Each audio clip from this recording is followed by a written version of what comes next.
હવે ચરિત્ર આવે છે કેશવાચાર્યજી મહારાજનું. તેમના પિતાના નામ શ્રી મોહન મિશ્ર અને માતાનું નામ ભાગવતી દેવી હતું.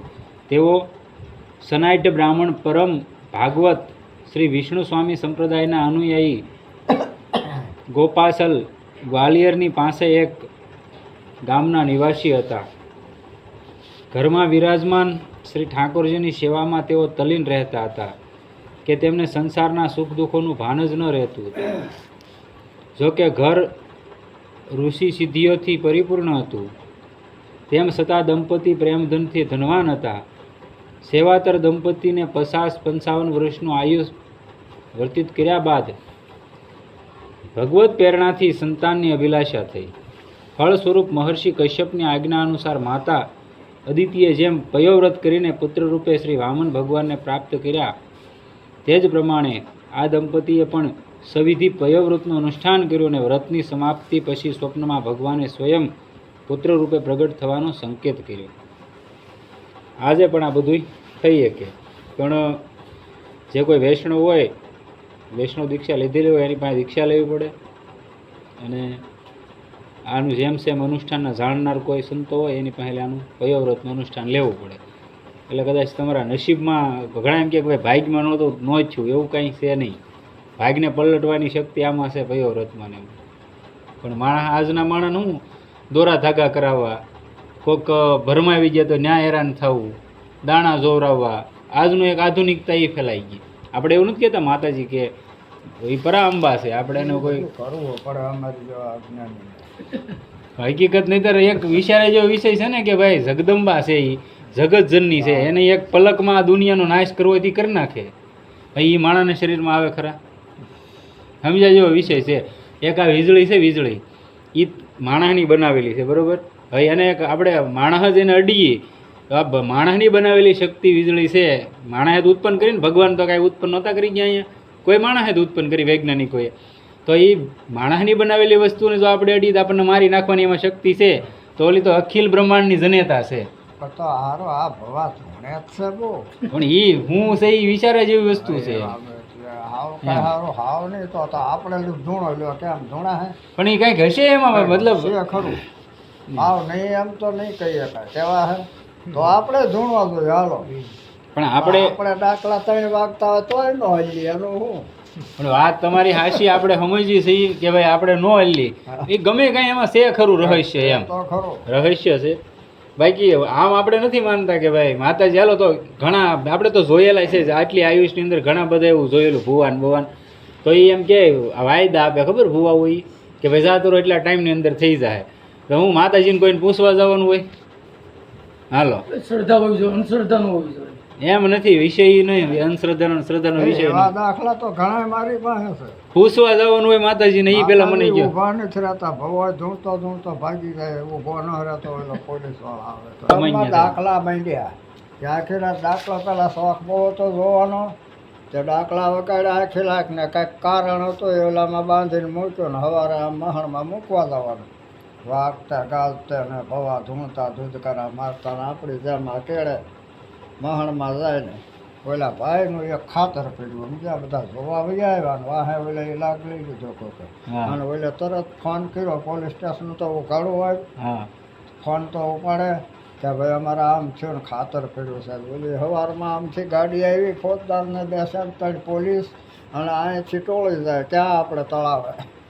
ઓલી ગાડી આમ દાંતડથી આવી, અહીંથી અહીં તળાવે પહોંચ્યા ને ત્યાં ઓલી ગાડી ઊભી રાખીને કે આ શું છે બધું, કે ભાઈ આ ભાઈને નડતર હતી તેને આ બધું વળાવીને મૂકવા જવી છે. તો કે કોણ માતાજી છે? તો કે હા માતાજી કરે ને કે બધું. તો કે ખમો એટલે ભાઈ ઊભા રહો, મારે પૂછવાનું છે માતા. પેલો ગયો ભવા પાસે કે કોણ બોલો? માતાજી. તો કે હા હું માં ફલાણી છું કે બોલ, તારે હું પૂછવું કે? તો કે મારે બીજું કાંઈ માતાજી પૂછવા નહીં, શાંતિથી મને જવાબ આપો કે આ ભાઈનું ખાતર પીડ્યું છે, એ માણસ કોણ છે એ અમને જરાક કહો. તો અમારે બહુ ગોતવું તો બધું જાણો છો. હા, ત્યાં તો ભવાનો અવતર હમાઈ ગયો.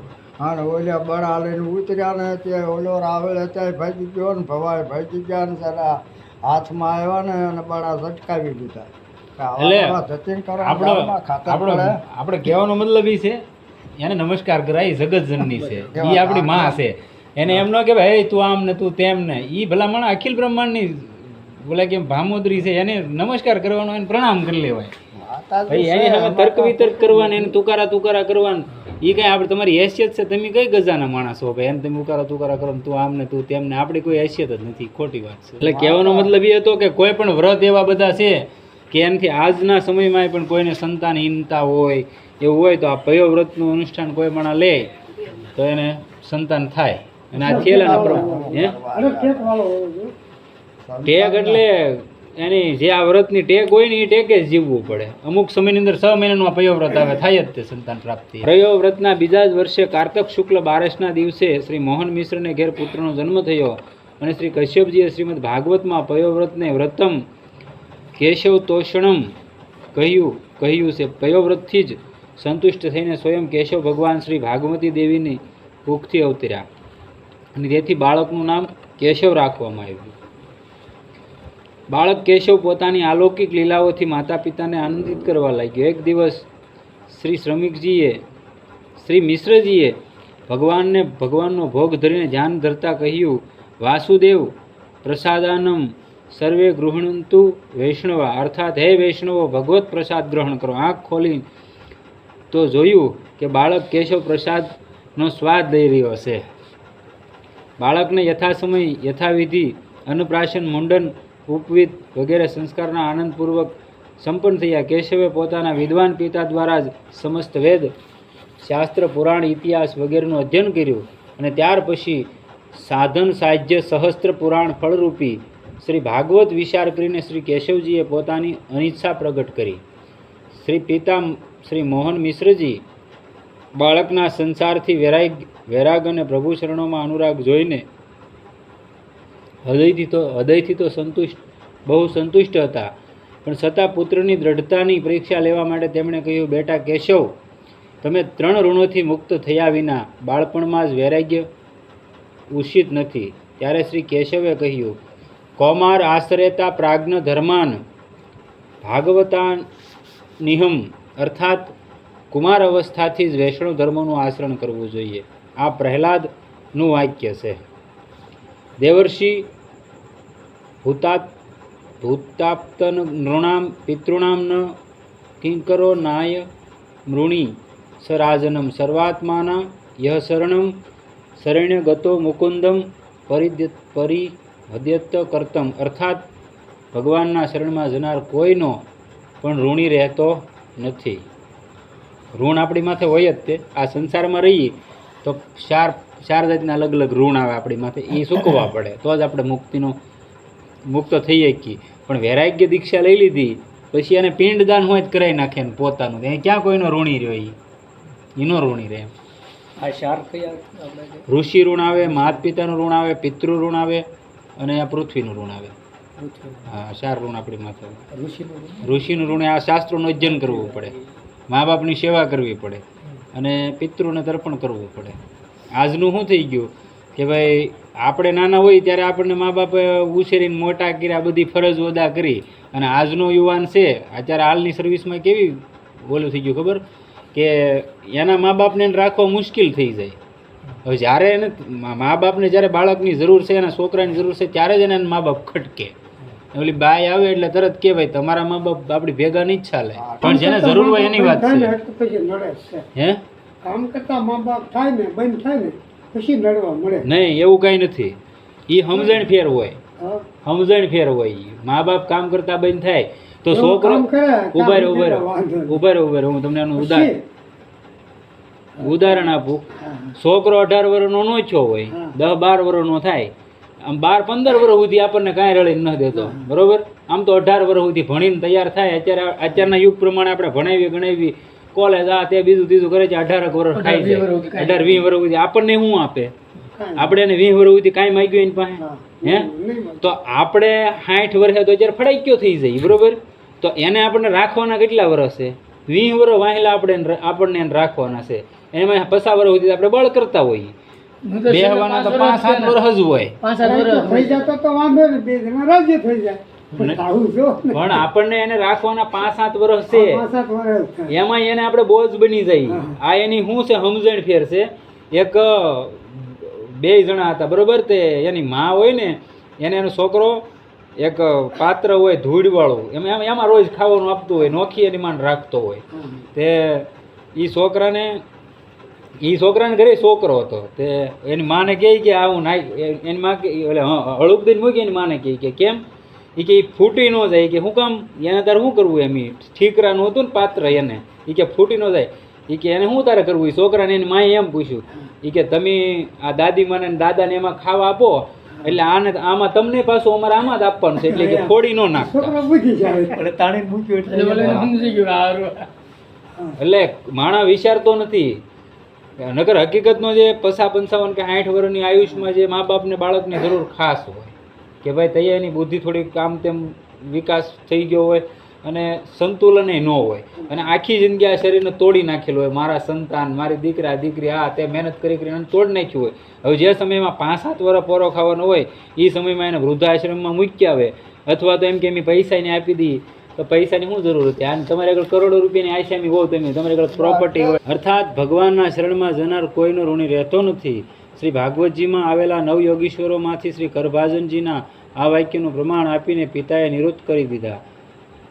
અવિશળ પ્રેમ જોઈને માતા પિતાએ પુત્રને આજ્ઞાની સાથે ભગવત પ્રાપ્તિના આશીર્વાદ આપ્યા. તેઓ માતા પિતાને પ્રણામ કરીને શ્રી વૃંદાવન માટે ચાલ્યા ગયા. રસ્તામાં એ વિચાર કરીને જ રહ્યા હતા કે મુજ સાધનહીનને ભગવાન કઈ રીતે મળશે.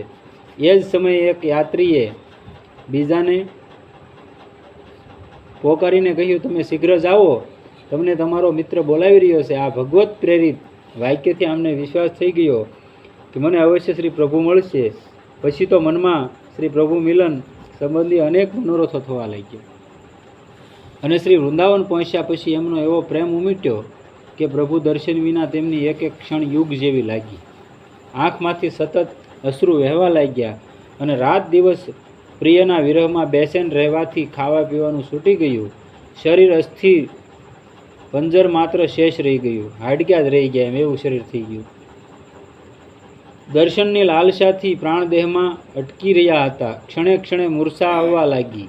આ બાજુ ભક્તનો વિરહ ભગવાનને માટે પણ અસહ્ય થવા લાગ્યો. આજના સમયમાં પણ ઘણા એવા મહાપુરુષો છે. ચિત્રકૂટના જંગલમાં ગાઢ જંગલ છે, અંદર બહુ બોયા જાઓ ને તો ત્યાં સાધુય નથી રહેતા, એટલું બધું ગીસ જંગલ છે. ત્યાં જનાવરો બહુ, અને આ વાઘ વધારે. ચિત્રકૂટના જંગલમાં વાઘ ને રીસ, અને એ નુકસાન કરે એવું કોઈ ન કરે.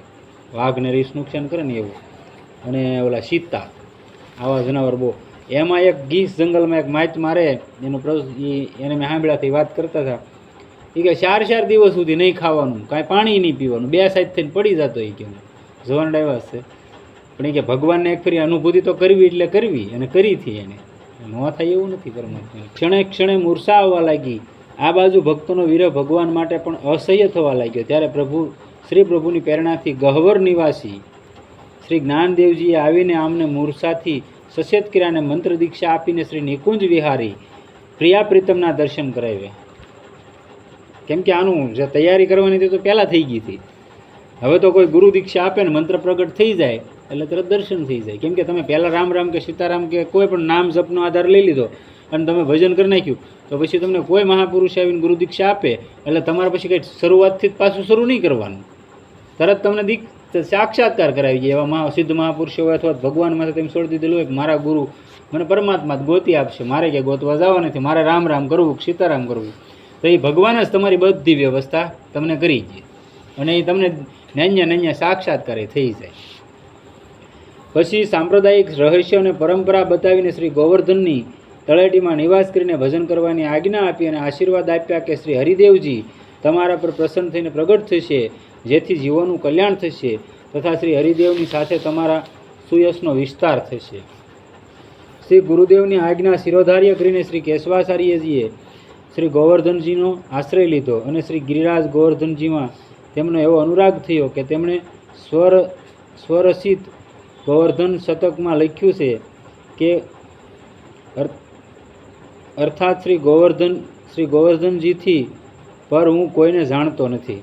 મારા ભગવાન ગોવર્ધનજી છે, હું એનાથી વિશેષ કોઈ ન જાણતો. અને ગોવર્ધનનું જે ગોવર્ધન પર્વત છે એનું એક રહસ્ય છે કે ત્યાંનો તમે એક ટુકડો પથ્થરનો આયનો લાવી શકો, અને લાવ્યો હોય તમારા ઘરે કાંઈક ને કાંઈક ઉપદ્રવ થવા મળે. એ કેવો જાગતો જીવતો પુરાવાવાળો ગિરિરાજ છે. આપણે જુનાગઢના ગિરનારમાંથી કદાચ લાવી નાખી તો કાંઈ તકલીફ નથી થતી, પણ અહીંથી ન લવાય. અને લાવ્યો હોય તો તમને નુકસાની થાય ને મૂકવા જવો પડે પ્રેમથી. આવું જાગૃત એમ. એટલે આ કહે છે હું ગોવર્ધનજી સિવાય કોઈને જાણતો નથી. નિષ્ઠાના ફળ સ્વરૂપ શ્રી શ્યામ સુંદર નીચે પ્રગટ રહેતા, લીલા દેખાડતા અને રસમય વાર્તાલાપ કરતા એક દિવસ ભગવાને કહ્યું કે મારો એક વિગ્રહ વિસુઆ કુંડની પાસે ખેતરની મેળમાં છે અને તેને પ્રગટ કરો. ખેતરની મેળમાં એટલે ખેતરના શેઢામાં છે, એને પ્રગટ કરો. એમ ભગવાને કીધું જે ખેતર છે ને એના શેઢામાં મારી એક મૂર્તિ છે, એને તમે બહાર કાઢીને પ્રગટ કરો. આમણે હાથ જોડીને કહ્યું પ્રભો તે વિગ્રહની સાથે શ્રીજી નથી, મારી યુગલ ઉપાસના છે. તમારી એકલું હોય તો મારે નથી જોતા, હું એ કે બેયને માનું, રાધા કૃષ્ણને બેયને. એટલે એ કે જો શ્રીજી હોય તો જ હું આવું, નહીતર કે મારે લેવા જવું નથી. હું કિંચન છું, હું નિકિંચન છું. ક્યારેક શાકપાન અને ક્યારેક વ્રજવાસીઓના ઘેરેથી પ્રાપ્ત સપટી માત્ર ભિક્ષાથી જ નિર્વાહ કરી લઉં છું. તેથી આપ એવું કરો જેનાથી મારા હૃદયનો ભાવ પણ સુરક્ષિત રહે અને આપની સેવામાં અપરાધ ન થાય. ત્યારે પ્રભુએ સમાધાન આપતા રહીને કહ્યું કે કેશવ, હું તમારી સામે આજે જે તે ગુપ્ત રહસ્યને પ્રગટ કરું છું જેને આજ સુધી કોઈ જાણતું નથી. એકવાર હું શ્રીજીના દર્શન માટે ગયો, પરંતુ દર્શન ન થયા. ત્યારે મેં ઇન્દ્રના યજ્ઞને બંધ કરાવ્યો અને ગોવર્ધનની પૂજા કરાવી. એના કારણે ઇન્દ્ર ક્રોધિત થઈને વર્ષા કરી. તેથી વ્રજની રક્ષા માટે મેં ગોવર્ધનને ધારણ કર્યો, અને તે સમયે સમસ્ત વ્રજવાસીઓ સહિત શ્રીજી પણ ત્યાં આવી ગયા. અને આ જ વિગ્રહથી 7 દિવસ સુધી હું શ્રીજીના દર્શન કરતો રહ્યો તથા તેમના કૃપા કટાક્ષ બળથી શ્રી ગોવર્ધનને ઉઠાવી રાખ્યો. તેથી મારા આ શ્રી હરિદેવ વિગ્રહને શ્રીજીથી રહિત ન માનીને શ્રીજીના પ્રેમથી ઓતપ્રોત સમજો. મારો આ શ્રી વિગ્રહ પરમ દયામય, શરણાગત રક્ષક તથા ઈષ્ટપૂરક છે. તમે મારા આ વિગ્રહને પ્રગટ કરીને સેવા કરો. મારા નિમિત્તે કોઈની પાસે કશી આસના કરશો નહીં.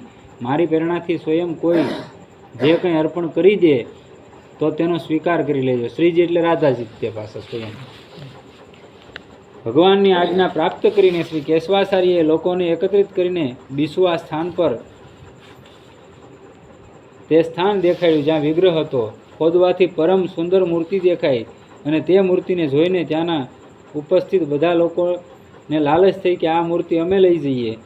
એકે કહ્યું આ મૂર્તિને ઘેર લઈ જઈને સેવા કરીશ, તો બીજાએ કહ્યું વાહ, તમે કઈ રીતે લઈ જશો?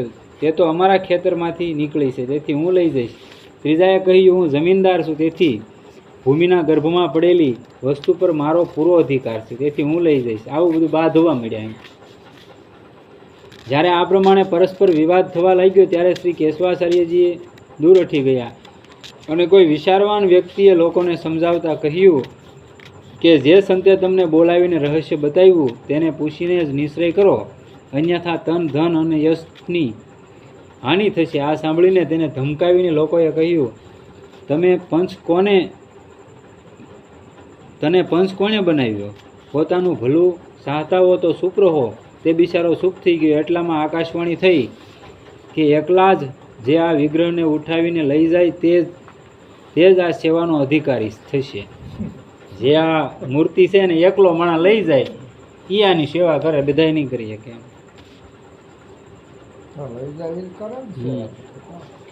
લોકો મૂર્તિ ઉપાડવા લાગ્યા, પરંતુ શ્રી વિગ્રહ ત્યાંથી સહેજ પણ ઉપાડી ન શક્યો. ત્યારે બધાએ શ્રી કેશવાચાર્યજીને ઉઠાવવાની પ્રાર્થના કરી. પ્રેમમગ્ન આચાર્યશ્રીએ જેવો સ્પર્શ કર્યો કે ભગવાન સાતીએ આવી ગયા, અને નિર્ણય થઈ ગયો કે ભગવાન તો આમના માટે જ પ્રગટ થયા છે. આપણા લોકોનો મોહ વ્યર્થ છે. અને શ્રી કેશવાચાર્યજી શ્રી હરિદેવજીને પોતાની પર્ણકુટીમાં લઈ આવ્યા અને પધરાવીને સાત્વિક ભાવે સેવા કરવા લાગ્યા. અને વ્રજવાસી લોકો બહુ જ શ્રદ્ધાથી દર્શન કરવા આવતા. ભક્તોનો મહિમા વધારવા માટે એક દિવસ શ્રી હરિદેવે ખીર ભોગ આરોગવાની ઈચ્છા કરી. ત્યારે શ્રી કેશવાચાર્યને પ્રાર્થના કરી કે પ્રભો, મારી પાસે તો ખીરની સામગ્રીનો અભાવ છે અને હું કોઈ પાસે યાચના કરી શકતો નથી. ભગવાને ના પાડી હતી તમારે કોઈ પાસે યાચના નહીં કરવાની, જે મળે એમાં સંતોષ રાખવાનો, મારી માટે કયો યાચના નહીં કરવાની. ત્યારે ભગવાને રાજા ભગવાન દાસને સ્વપ્ન આપ્યું અને સ્વપ્નનો આદેશ મળતા રાજા આવ્યા અને દર્શન કરીને અત્યંત પ્રભાવિત થયા. પછી તો રાજાએ ભગવાન શ્રી હરિદેવજીનું વિશાળ મંદિર બનાવડાવ્યું. એને જોતું હોય તો બધી વ્યવસ્થા એ કરી નાખે અને સેવાને માટે કેટલાય ગામ અર્પણ કરી દીધા. હવે હું આને ઘટે ભાઈ. હવે શ્રી હરિદેવજી અને શ્રી કેશવાનંદજીનો સુયશ વધવા લાગ્યો. અનેક લોકો આવીને તેમના શિષ્ય થઈ ગયા. એક દિવસ શ્રી હરિદેવજીએ કેશવાચાર્યને કહ્યું કે હું તમને એક આજ્ઞા આપું છું, તેનો તમે ઉત્તર આપ્યા વિના સ્વીકાર કરી લેજો. જો એક બ્રાહ્મણ શ્રી જગન્નાથ રૂપમાં મારી સેવા કરીને સંતાનની કામના કરી અને પ્રથમ સંતાન મને જ અર્પણ કરવાની પ્રતિજ્ઞા કરી છે. એક બ્રાહ્મણે કે મારી સેવા કરીને જગન્નાથ રૂપમાં મારી સેવા કરી અને સંતાન મને અર્પણ કરવાની એની ઈચ્છા છે, એને એવી પ્રતિજ્ઞા કરી હતી.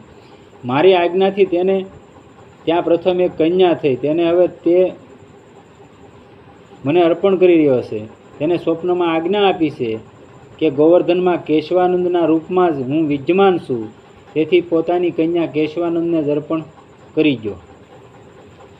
ભગવાન આપણે અહીંયા આખી જિંદગી બળ કરીને મરી જાય એક લગ્ન કરવા હાટું થઈ અને ભગવાન અહીં સામે આપી ગયો. જો હવે તે આવીને તમને કન્યાદાન કરશે, તેમનો તમે સ્વીકાર કરી લેજો, એનાથી મને પ્રસન્નતા થશે. શ્રી કેશવાચાર્યએ કહ્યું, આમ તો પત્ની પરિગ્રહ એક બંધન જ છે, પરંતુ આપની પ્રસન્નતા માટે તો હું કોટી બંધન સ્વીકાર કરી શકું છું. આજે હું જો જીદમાં આવીને આપની આજ્ઞાનું ઉલ્લંઘન કરું તો તુરંત જ આપની માયા મને મારા પથ પરથી પાડી શકે છે. તો ભગવાન છે એ તો એક સેકન્ડમાં ફગવી નાખે. ભગવાનના આદેશથી બ્રાહ્મણે આવીને પોતાની કન્યા શુભ મુહૂર્તમાં પ્રદાન કરી. તેનો આચાર્યશ્રીએ સ્વીકાર કર્યો અને પરમ ભગવત ભક્તા પત્ની પ્રાપ્ત કરીને શ્રી કેશવાચાર્યએ પરમ સંતોષનો અનુભવ કર્યો. અને થોડા સમય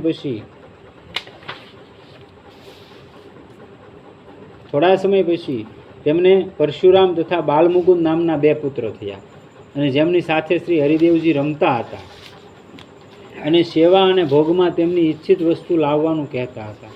થોડા દિવસ બાદ તેઓ પોતાના પુત્રો અને શિષ્ય પ્રશિષ્યોને શ્રી હરિદેવની સેવામાં સોંપીને તેમને જ્ઞાન ભક્તિનો ઉપદેશ આપીને શ્રી ગોવર્ધનવાસની આજ્ઞા આપીને સ્વયં મહાભાવમાં મગ્ન થઈ ગયા. ક્યારેય શ્રી રાધા રડતા મૂર્છિત થઈ જતા, ક્યારેય શ્રીમદ ભાગવતના શ્લોકો ગાઈને રડતા, ક્યારેક વિરહના પદોનો સ્વયં ઉદ્ગાર થતો અને શરીર સ્તબ્ધ થઈ જતું, તો ક્યારેય રાધાકુંડ, ક્યારેય નારદકુંડ, ક્યારેય ઉદ્ધવકુંડ, ક્યારેક ગોવિંદકુંડ, ક્યારેક ઉસરી વગેરે 7 કોશના સ્થળોમાં વિસરતા રહેતા, મૂકબધિર અને ઉન્મત્ત જેવા દેખાતા, વ્રજરજમાં લદબદ થઈને પરમાનંદનો અનુભવ કરતા, માન અપમાનમાં સમાન રહીને નિરંતર શ્રીહરિ ચિંતનમાં તલીન રહેતા. આ પ્રમાણે તેમણે પોતાની પવિત્ર શર્યાથી અનેક જીવોનો ઉદ્ધાર કર્યો અને ભક્તિનો પથ પ્રશસ્ત કર્યો. આવું એનું જીવન હતું કે ઘણા અધમ જીવોનો ઉદ્ધાર કરી ગયા.